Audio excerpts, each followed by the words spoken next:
Welcome back to this video. My name is Rafi Yakub right here, and in today's video I'm going to show you on how to turn on or off graphics acceleration in Edge browser. So let's see. But before we dive into the tutorial, if you find this tutorial useful and you are brand new to this channel, remember click on that subscribe, turn on the notification bell for more useful tutorial like this. So with that being said, let's get started.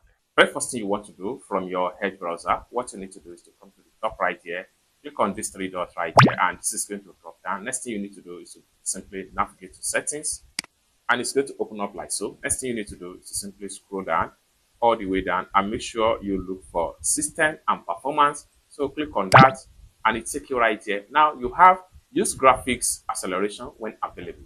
So by default, it is sometimes turn on. This is because if you play much game online with Edge browser, it is useful for you. But if you are not a gaming type and you only use Edge browser to browse, it is advisable to turn it off to improve your browsing experience and performance. So for you to turn it off, simply click on this button and it will be turned off just like so. Then once you turn off this button, restart. Click on restart for the setting change to reflect on your browser. Click on restart and your browser history, your Edge browser is going to be restarted and it will be reflected in your Edge browser. It's as simple as that. I hope you really got value for this video. If you find this video useful, give this video a big like, and also remember to subscribe to the channel for more useful tutorial like this. Thank you so much for watching, and I hope to see you in my next video.